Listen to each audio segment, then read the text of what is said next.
Hi, and welcome back to This Week in Voice, Season 7, Episode 4. My name is Bradley Metrock. I'm CEO of Project Voice. I'm draped in my Titans garb for those of you watching on YouTube rather than listening to the show, as most of you do, because over the last couple of weeks, I've worn my visor. We've won. The team is no longer 0-2. We're 2-2, hopefully about to be 3-2. I'm not about to change that at this point. We've got a fantastic panel on the show this week and a really important story to cover as well. Rupal, I'm going to start with you. Tell us who you are. Tell us who you're with. Thanks, Bradley. It's great to be on the show. My name is Rupal Patel. I am the VP of Voice and Accessibility at Veritone. Veritone recently acquired Vocal ID, where I was the founder and the CEO, and I have a background in speech technologies. And I'm really excited about what we are doing together at Veritone in terms of bringing voice and democratizing voice for all those who need it across particularly the enterprise applications that we're doing. The accessibility part of what we're doing continues to be the work that sort of has driven my passions in terms of bringing voice to those who have very limited speech motor control, who have to use devices to talk, for whom we make personalized voices. So that's a little bit about me. Rupal, it was great to see Veritone acquire Vocal ID, and congratulations for that. And that's a 2 + 2 = 5 situation. Congratulations to all y'all. Thank you very much. We're excited about it too. 4 months in, and we're really enjoying the ride. Awesome. Yeah, thank you for joining us on the show. Our next guest is Ram Menon from Avamo. Ram, tell me if I'm not pronouncing that right. Welcome. Tell us who you are. Tell us who you're with. Great. Hey, thanks very much for having me. My name is Ram Menon. I'm the founder and CEO of Avamo. And what Avamo does is conversational AI for very large enterprises. The genesis of the company is really being in enterprise software for 25 years. In some sense, this show is part of that transformation, that we are seeing a fundamental transformation in human-computer interaction. Over the last 40 years, we started with a keyboard, moved to touch, and now there's no screen, right? And you're already seeing it in consumer applications and all the attendant issues with that technology. But I think the bigger opportunity is in enterprise applications, and that's what we are going after. So Avamo helps to basically, in some sense, replace the human by providing AI voice, much like Vocal ID, but also intelligent workflows to actually make sure you can handle a customer request, you can handle an employee request, and then integrate it into the backend systems like Salesforce and whatever else you use to do your record keeping. So that's what Avamo does. And we're in 44 countries. We did about 2.5 billion interactions last year. So far, so good. Yeah, I would agree with that, Ram. It's great. Have seen Avamo from a distance over the last year or two. It's great to have you on the show. Long time coming. Thanks for being here. Last but not least, we have Zohaib Ahmed from Resemble. Zohaib, say hello. Tell us who you are. Tell us about Resemble. Awesome. Thanks, Bradley. No, it's great to be here with Rupal and Ram. It's a growing ecosystem of folks that are trying to tackle AI and voice. So it's exciting times. But I'm Zohaib, founder and CEO at Resemble AI. We create AI voices for creatives. Starting off with, you might have heard Alexa skills, and you might have seen assistants and accessibility tools that use AI voices. That's kind of where we started off as well. And as we grew our own technology, we felt folks were doing things with artificial voices that we didn't quite imagine before. So anywhere from narrations, reading ads, replacing Alexa, all the way down to like filmmaking, games, sales and marketing videos, etc. Just getting a lot more personal with audio. Resemble is also used for like an Emmy nominated docuseries on Netflix called The Andy Warhol Diaries.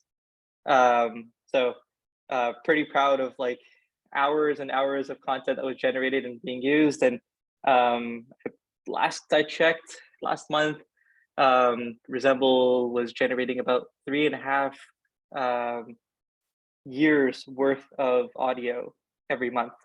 So yeah, it's growing very quickly, as you can tell by the entire space in general. So you're seeing all sorts of like creatives get into, you know, language modeling with and art and all sorts of tooling that's helping them do things that, you know, we couldn't imagine. And so it's an exciting time to be building in this space.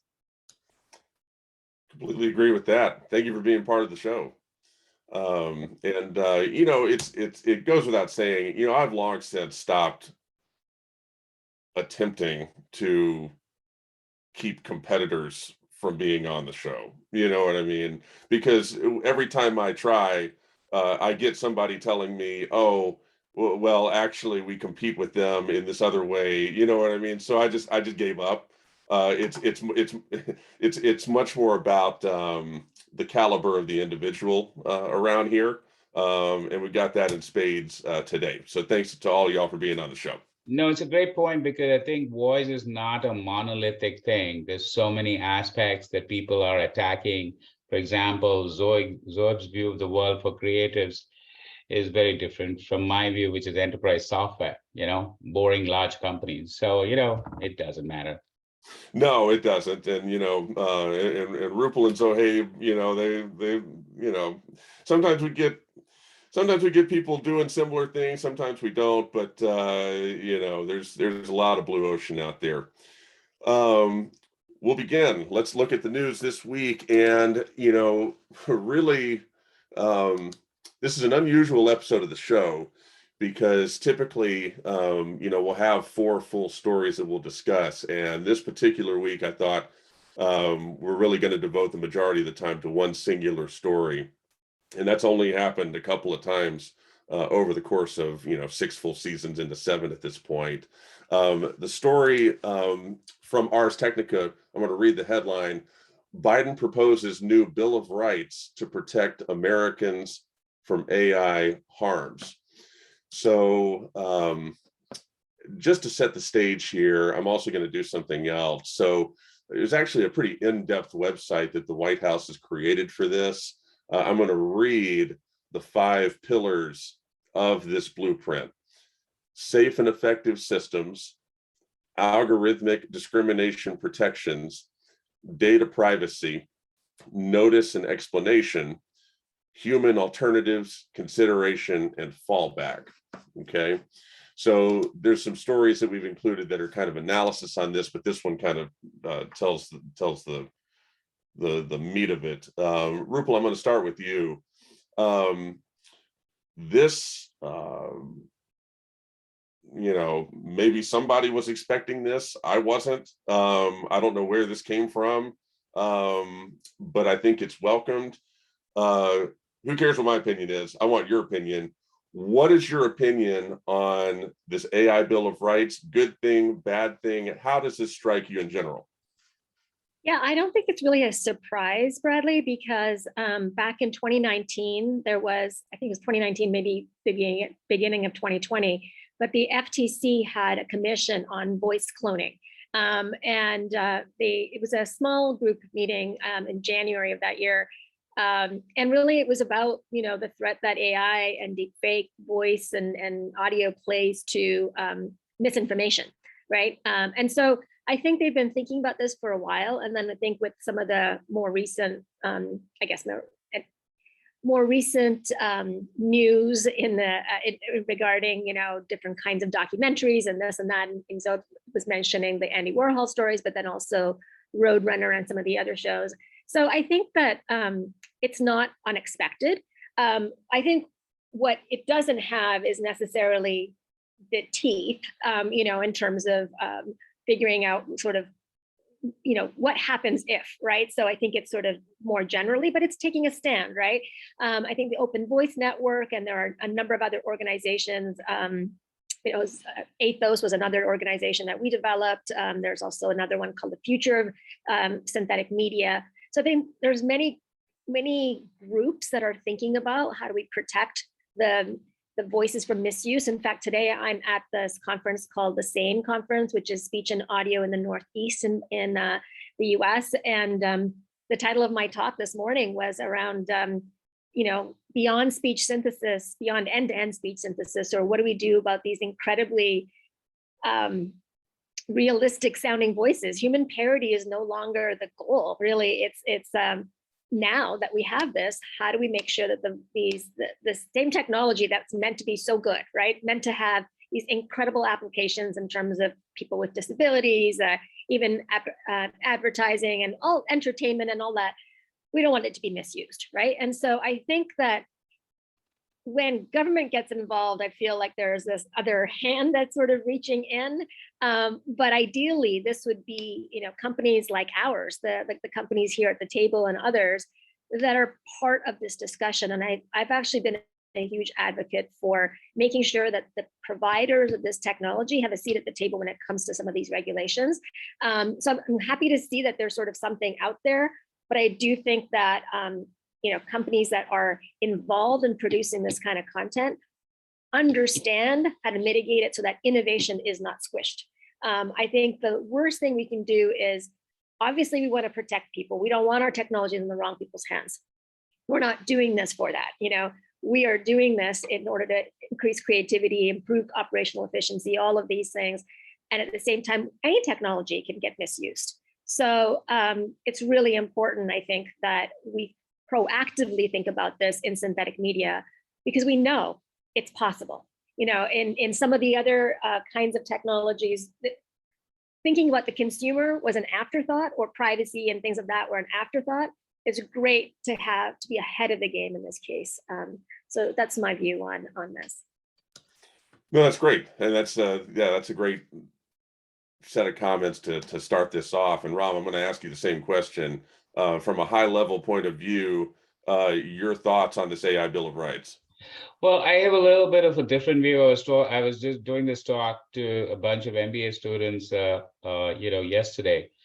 And my view is, it's notable, it's interesting, but it's just a good PR headline, right?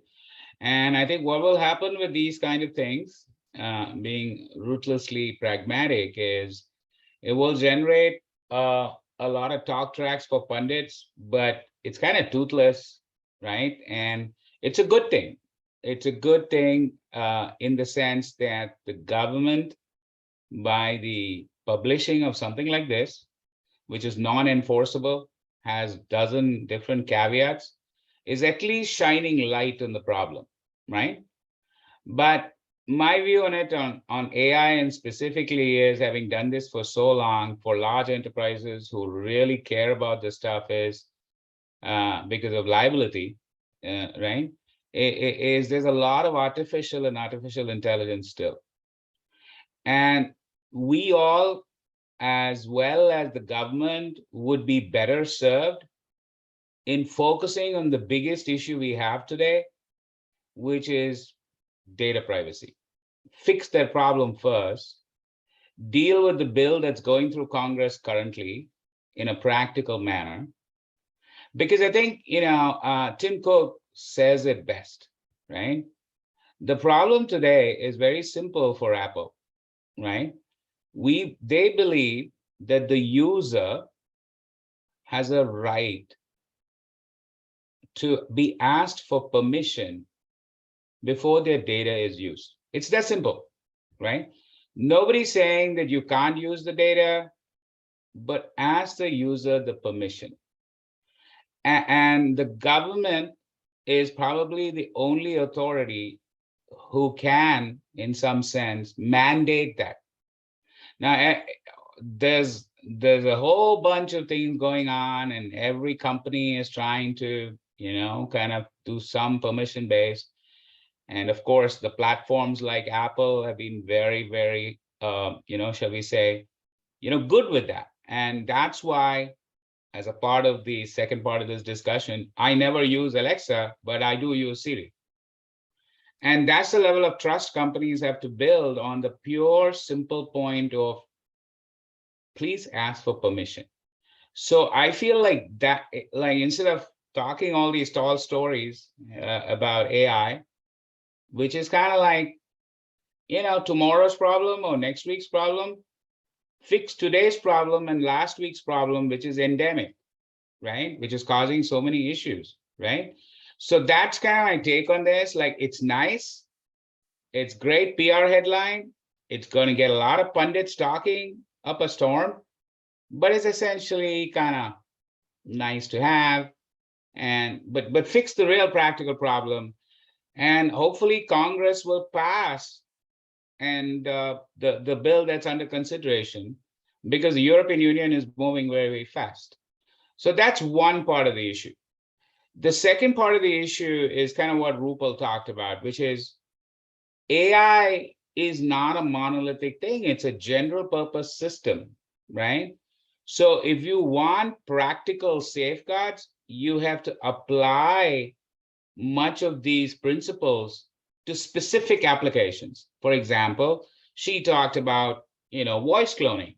That's a very important place where you could specifically apply some of these principles.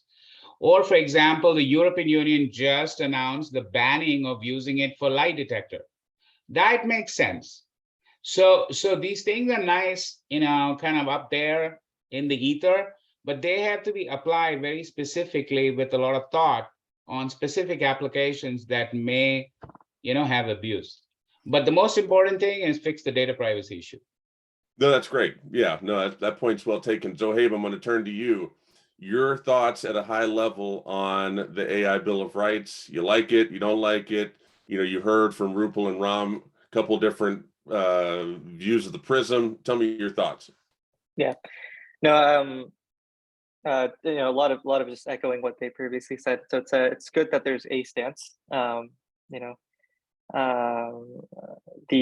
wording on the last point, it was you should be able to opt out, comma, where appropriate, comma. And I kind of paused there. I'm like, oh, that's going to cause a bit of interpretation where appropriate. So it's a step in that direction. I think that there's a large problem.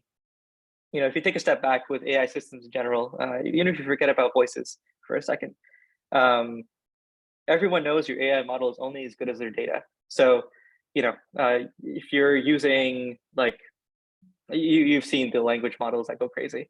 It's a data problem, and data problems are really hard to solve for. And by design or by default, data has biases. Like, data that we collect, everything has a bias. So how do you get rid of biases out of data is like a extremely challenging problem to solve, because how do you even detect what a bias is? Like, you look at things every day, and we all do, and we all have biases about what we look at, what we interpret. So if we are biased and we're judging the data, that becomes a very hard problem for us to solve. So some of these are like Rob said, they're difficult to enforce, which is a challenge on its own. So one way of thinking about this, and I'm glad that the community in general is being built the way it is. It's very open, in terms of like what the discussions that are happening. Many of us are kind of, I know Rupal is like deeply involved with those discussions, and that's great. Like, it's good to get industry expertise when you're coming up with laws or how to regulate things, etc. But the open source community is also really interested in this. So it's kind of strange, but the more open things are, the more open systems are, the more we know about them and the more we understand them. So that's step one, is like understanding these systems. Like yesterday, Google came out with this text to video generator, right? And if you scroll to the bottom of their page, one of the reasons they haven't like publicly released it in their own words is because they need to put safeguards, because some of the things it's generating are just not appropriate, and they believe it could be it could be easily misused. So the fact that it's out there, it's almost like what Rupal said. You don't want to like stem innovation in any sort of way. You want these things to get out there, and you want it to be exposed to everybody. From our perspective, we do a lot of work on deepfake detection and watermarking in general. The way I look at this is like it's layers. So there's the layer of like, does the consumer know what's happening? And education, that's a layer. In terms of like our platform in general, protecting people when they're submitting data, anonymizing the data, just best practices around how are you handling data sets. And then beyond that, it's anything that our platform produces is watermarked by default. So we can detect like that it's generated by Resemble or generated by us. Same thing with a layer above that is like deepfake detection. So we have an open source repository that we published about 1.5 years ago. And one of the things it does is it's able to detect voice deepfakes. So it's able to detect like that this particular clip that's 2 seconds doesn't quite look like it's the original speaker anymore. And using neural networks to detect deepfakes. I know Adobe with Photoshop illustrated this a while back, I think 3 or 4 years ago, where they made a neural network to detect Photoshop images and they had like an extremely high accuracy at that. So I'm glad these discussions are in the open. I think it's a step in the right direction for all of us. No, that's great. That's great comments all the way around to start us off. And I'm going to go back through the original order here, and I want to touch on data because it came up, with the comments that all three of you had. So, and it's hard to talk about something the government does without getting overtly political about it. But I think everybody would agree, the government, the United States government doesn't particularly care about data management historically. If you disagree with that statement, feel free to correct me in just a moment. But if it's the IRS, no, you're going to pay, and whoever they decide to farm out your data to, to make sure you pay is that's just whatever they decide to do. If the military, national security, there's data being collected on you at the airport, and I don't recall signing a waiver for that. They just do what they damn well please, and I could go on and on and on. Of course, there in some situations of greater gravity than others, of course. But Rupal, I'm coming back to you to start with, and like I said, I'll go through the original order. A fundamental premise of this Bill of Rights is the sanctity of our data, as all three of you touched on. Is that realistic? What should the expectation of the layman be for how the government, in seeking to prevent harms or mitigate harms, what should the expectation be for our personal data? What is this all just talk, or is something useful, even possible to happen with how our data is managed by the government? Talk to me. Well, I don't think the data is going to be managed by the government, and I'm not sure this is a government issue. I think actually, really to me, the way I see this is it's about educating the public. Every consumer needs to understand their rights about their data. And I think up in the past, we have just traded privacy for convenience. So, people have put, if we really, really cared about data, we wouldn't have been able to put Amazon Alexas in every single hospital room. HIPAA is the one thing people go freak out about. And yet, there are so many hospitals that just put Alexas everywhere because they thought, whoa, someone could access, their phone and their music, their this, their that while they're in the hospital. Well, that's a big problem, right? And so part of it is we are so easily trade convenience for data, or for, we don't think about it. And I think understanding what that can do, I think now that data is so quickly gathered from every source, right? I just think that most consumers are not thinking about this. And how many times do we read all the policies when figure out a new piece of software that you're going to load on your computer or your phone or whatever? You don't read all of those things. And so there's a bunch of laws that are in place. Laws are there, I think, for some of the things that are egregious, and the parts is to keep things in order. But honestly, what is required right now is a better conversation with end consumers so that they understand what it means for their data to be living on all these sources. Like, I don't know who said it, but they said, I don't have an Alexa. I only use Siri. Oh, I think Ram, you said this, right? I only use Siri. Yeah, I don't want one of those things listening in. And yet, I actually was, there's a research project that I did many years ago where we actually recorded things in our home to learn about language acquisition. So I think I'm okay with data sharing only when we understand what it's going to be used for. I'm also not okay with data sharing when it comes to monopolies, companies that know everything about you. They don't only know what you're ordering. They don't only know, what you're eating. They know what your medication is. They may go and buy an insurance company tomorrow. Whatever. So again, I don't know how much government is going to be able to do with this, because even if you look at this Bill of Rights, so much of it is sort of outdated language in terms of things like talking about an automated system. Automated systems are just one way to deliver AI and synthetic media, right? There's so many other ways. And are they going to regulate streaming? So I think really I think consumers need to know more about how their data is being shared and where it's being shared. I think the media does a good job of sort of talking about this, but it's always the sensationalization of data. And so I think that making data this sexy thing that you talk about only when something happens and you think there's something wrong with it, I think that that's a problem. Because when you saw in Roadrunner and some of these other movies, the media took one piece of this and decided it was a privacy issue. The one thing I actually disagree with in this is about, you have to tell people that it's an automated system that's talking. All of our companies here are trying to make synthetic media that sounds indistinguishable from humans. Why? Because our customers want that. What they want is it to sound hyper realistic, to sound it on parity with humans. And then you got to go tell people, by the way, that was synthetically created. Like, how is that okay?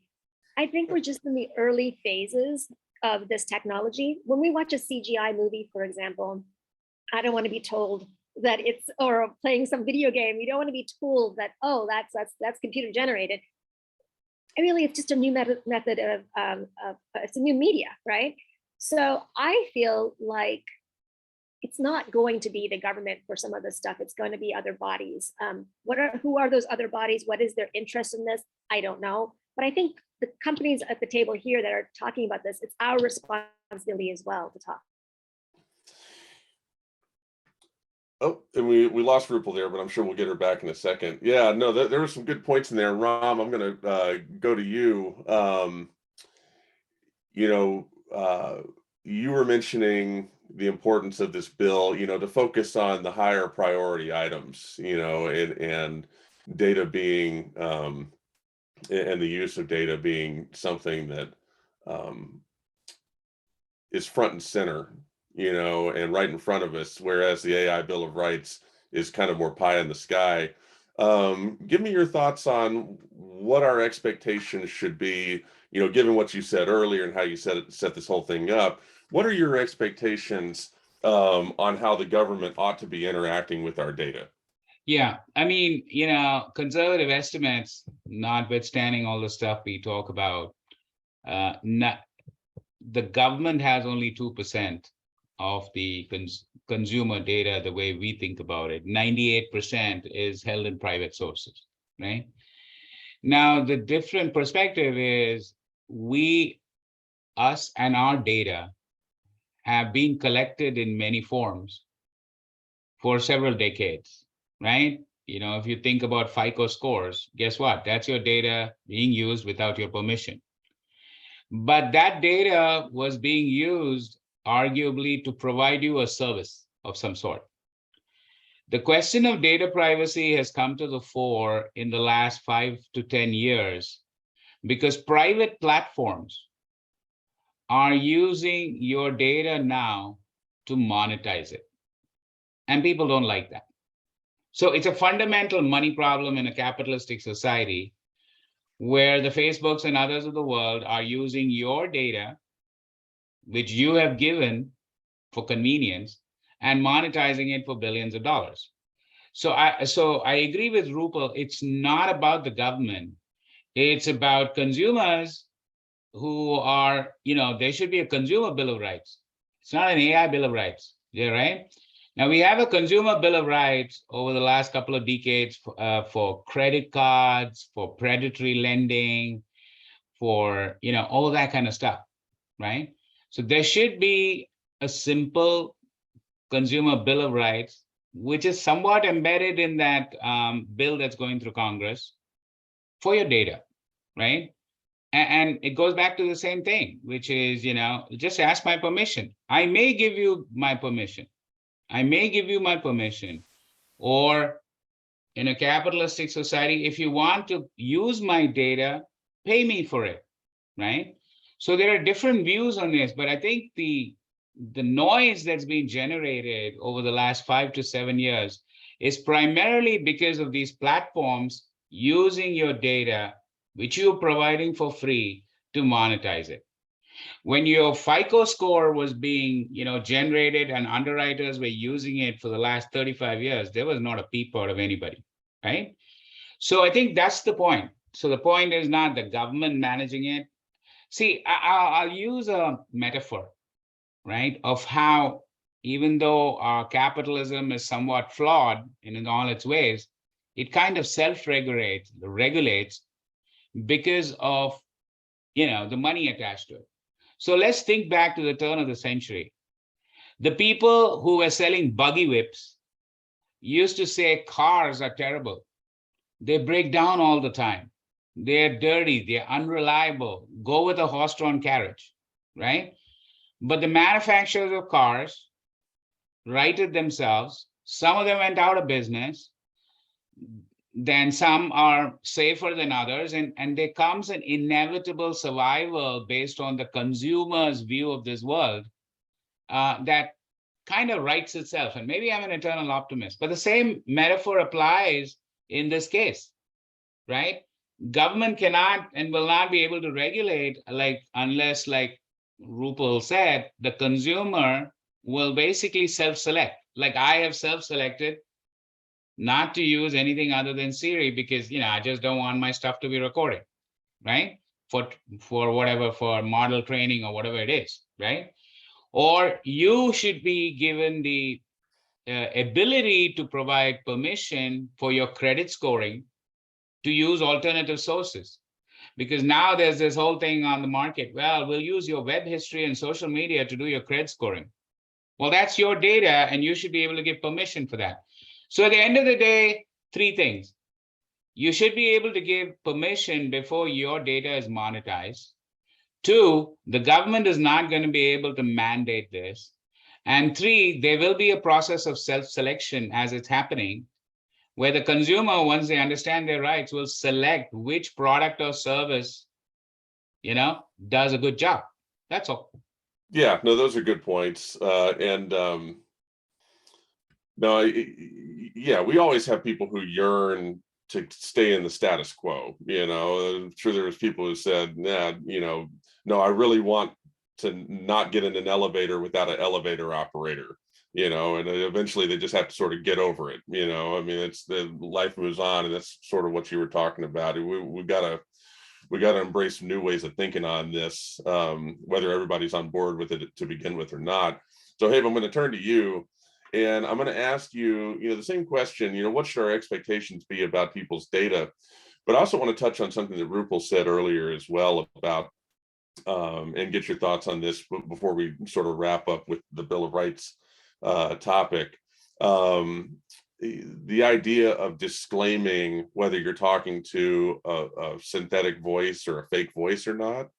I agree with Rupal's point that that seems a little unnecessary. I don't hear the bank, or I don't hear contact centers, telling me, oh, you're talking to a real idiot right now.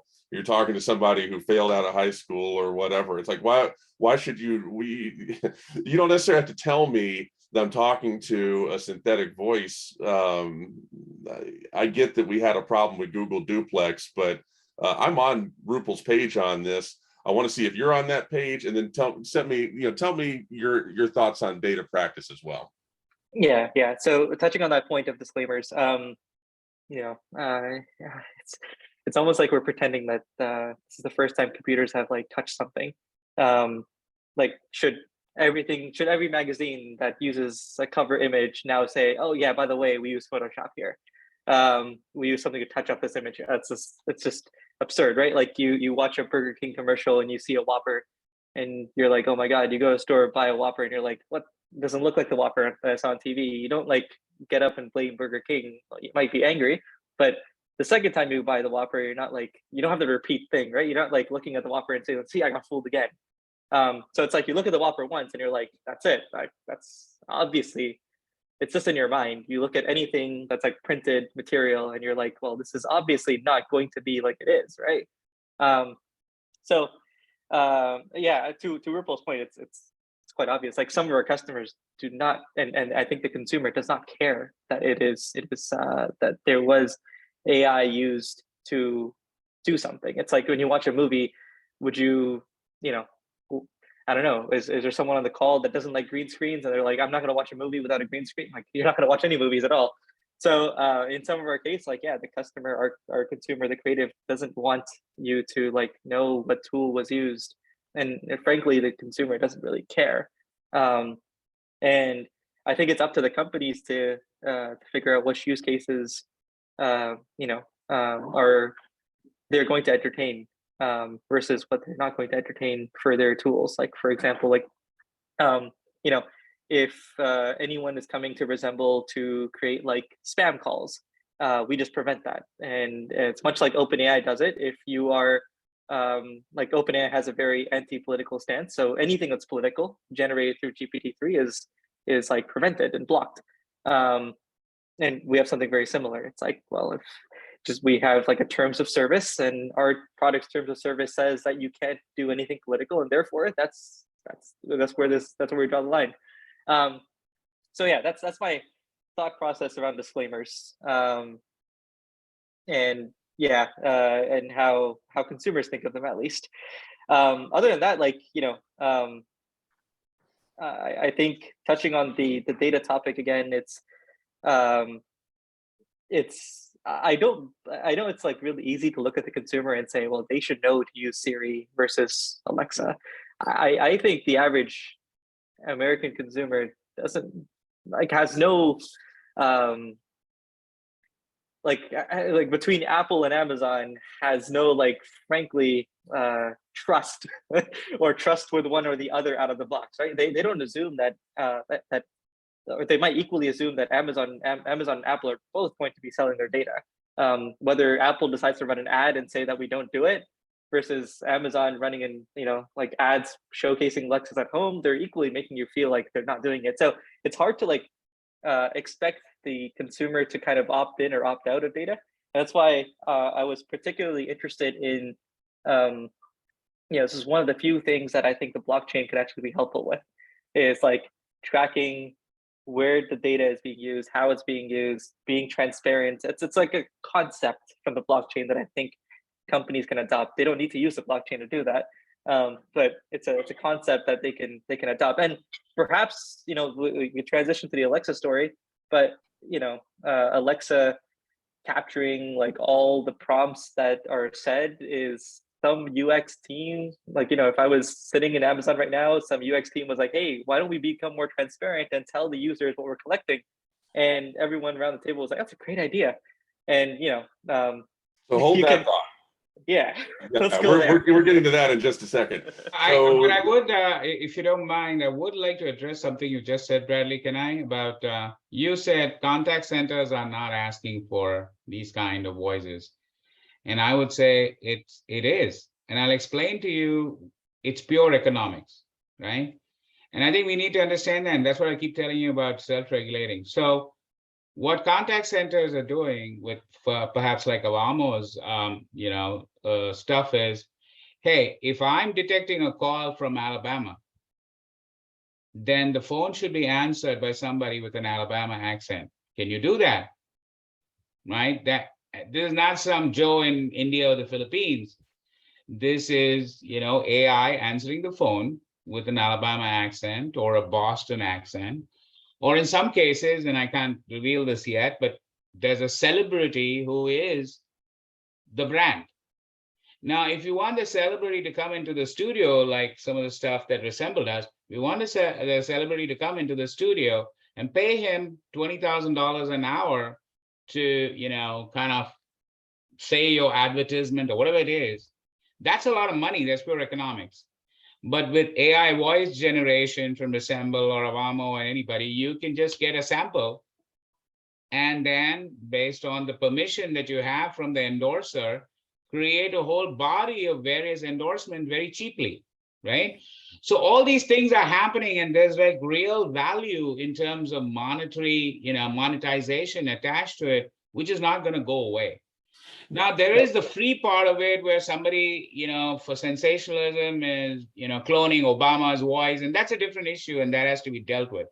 But in the hard world of business, there's real value, right? Yeah. So we're on that page for sure. And it's interesting just with what you said, Ram, earlier about, and which Zohaib touched on, your preference for Siri over Alexa. I don't feel that way. I am of like the way that Zohaib described. All these big tech companies are the same to me. And in fact, with a little bit of caveat, you do have Apple kind of out there. And I've been an Apple purchaser for a long time, still on the computer side, even though I've migrated to Android. Apple's out there telling you how great they are. And like anybody else telling you how great they are, that's who you got to watch out for. You know what I mean? Like Amazon sitting there saying nothing, they're probably okay, but Apple putting a billboard up saying, hey, we value your privacy. Let's keep an eye on you. That's my personal opinion on that. But Apple, certainly there's a lot of people out there that wouldn't distinguish between one or the other in terms of the big tech companies. So I just thought I would give a little bit of my thoughts there. To close this section on AI Bill of Rights, I want a one-word answer. And Rupal, I'm going to start with you. Ram, go to you. Zohaib, go to you. The existence of this Bill of Rights and rolling it out this week has made it better or worse for protecting people. Rupal, you first. A one word, better or worse with this existing? Better. Okay. Ram? Better, absolutely. Okay. Zohaib? Better. Okay. I didn't know we were going to get all three check marks there, but we did. So that's a good place to leave that. And I want to turn the last 5 or so minutes to our second story. And I'm going to read this out loud. This is from the New York Post. Secret function on Amazon Alexa helped me bust my cheating boyfriend. So this is, I love stuff like this. I love to end the show with stuff like this. I'm going to go in reverse order on this. Zohaib, I'm going to start with you, then Ram, and then Rupal, I'm going to give you the last word. Zohaib, you were starting to go into it a minute ago. What stands out to you about this? Yeah, I'll leave it at that. What stands out to you about this? Your thoughts? It's kind of like deja vu. I feel like I've seen this story before a dozen times. I don't know if it's like, if you're in the space long enough, you just keep hearing these stories again and again, and you're like, again, I thought people knew this by now. There was this story a long time ago that Samsung TVs were listening to you. Very similar to this. So yeah, I mean, look, my stance on this is like, I don't think Amazon, especially with this, I think Amazon, like the product team that probably worked on this had good intentions. They wanted to be transparent. They wanted to, like, they are collecting this data. These systems work with collected data. That's how stuff works. It's like they collect data, they store it somewhere, and then they hopefully anonymize it. That's I don't know how the internal system works, but hopefully they're anonymizing this data. But to the consumer, they have to show like what they're collecting. In some cases, they might even tell the user like, we collected this at this particular time, and this is what we understood, and this is how we corrected it, and you can see like the system getting better over time. And it's somewhere in there, every interaction that you have, this is no different than like you call Verizon or AT&T, your favorite or most hated telco in the US, and they tell you at the beginning of the call that everything is going to be recorded for training purposes, and that's exactly what's happening here. Everything is recorded for training purposes. In order to make the system better, you have to like kind of keep track of this data. And some product team and Amazon thankfully made a really beautiful UI. I looked at the screens, I was like, wow, they put a lot of effort into this. It's like not just slapped together in a list. It's like actually like the fonts are nice and everything too. So my thing around this is like I think the entire UI and UX and the product thought was probably intentionally done for good there, in order to like reveal what is being collected on you. Now they could like to earlier points, I think there's still like a lot to do to kind of like educate the user at the very beginning of like onboarding, perhaps, that your data is collected and here's how you view your data. Like for example, right now, if I wanted to see like where Rupal has been throughout the entire year, it's really easy to open Google Maps and look at the history, and like she can look at exactly where she's been. She might freak out and be like, oh, Google knows exactly where I am. And when I want to walk into a Starbucks, it knows, like Apple knows, like to open like that Starbucks thing in my wallet, and therefore Apple knows exactly where I am. So some of these things, I think during the onboarding process, some products do it better than others, where they kind of tell people that, hey, we are recording this, and at that point you may choose to opt out. That's probably the right, like Apple, like I'll give it to them. They do a really good job at this, at the onboarding experience, to say like, hey, we're going to use Siri, but you want to disable it, right? I have it disabled because I keep swiping my hand off of the top right of my keyboard and activate Siri like 90% of the time. So I have that disabled completely now, but the opt-in, opt-out feature would be really helpful there. No, that's great. And Ram, I'm going to ask you the same question. And how interesting, and absolutely, I agree with Zohaib that how many of these stories have we been through collectively? The answer is several. Yeah, I mean, to me, what did you expect? I mean, what do you, I mean, Google has your search history, right? Like Zohaib say, you have your, like, if you're interacting with something, I mean, it's just the same as your browser history. You're using a corporate laptop, they have access to your browser history and your click-throughs. It's just the way it is, right? And so if you are using Alexa, like Zohaib said, that actions are going to be stored somewhere. Now, the whole brouhaha that's happening now is about, as Zohaib said, very, kind of very well, the system has to be trained. Before you recorded it for a human to be trained and you didn't have a problem with it. Now you're recording it for an AI system to be trained. You just got to put safeguards. So I'll give you some examples of how we do it. And we do it ruthlessly because we do it for very large customers, right? We do it for some of the biggest hospital systems in the country, right? These are all end-to-end encrypted. We ruthlessly mask all PII data and anonymize it before running it through, the model. We have multiple drift monitoring tools. Now we're getting all technical, but this is the point, right? So if the model is degrading, to improve the accuracy, drift monitoring tools are in place. So what I'm trying to say is, despite all the high-level stuff of ethical AI and all that, if I don't do all this, my customer is going to throw me out. So economics dictate that you mask the data, right? Economics dictate that you apply drift monitoring tools for your predictions. Otherwise, your customer is not going to be happy with the results. I mean, economics dictate that you have to make sure employees don't have access to encrypted data. So economics will put those controls in place. That's one part of the equation. But if you're using a consumer-facing tool like Alexa or Google, be prepared that data is going to be used or it's going to be stored somewhere. That's the I mean, and that's what Rupal said at the beginning. You have to educate consumers that for convenience, you are giving up privacy, right? And just get used to it or ask for permission. Well, have you seen our educational system, Ram? Okay, no, yeah, that's another hour. That's a politically charged thing that you don't want to go through, especially in California. Yeah, Especially you in didn't California. you showed remarkable restraint with that. Rupal, I'm going to give you the last word. What stood out to you from this piece? Yeah, so I guess we've seen this before, but I also I have maybe a slightly different take in the sense that I feel like us as humans, our natural habitat is not to be monitored.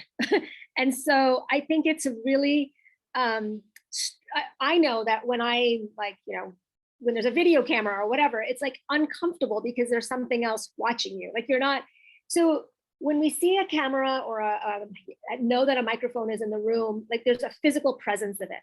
But in these cases, we forget that these are microphones and cameras and all of these things simultaneously. We don't think about them that way. So I guess one of the things that is uncomfortable to me about this is that typically when you collect data on someone, you have to divulge that you're collecting that data, right? And so maybe the consumer who brought this Alexa into their home, the couple before or whatever, they understood that it was going to collect their data.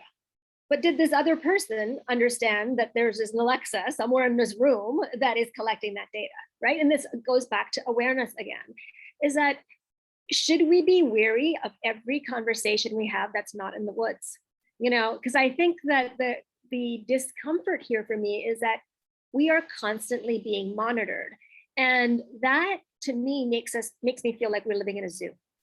We're not captive in our own worlds, and we are being captive now because everything we say and do, whether it's a private conversation or whether it's a public conversation, potentially has the ability to be captured.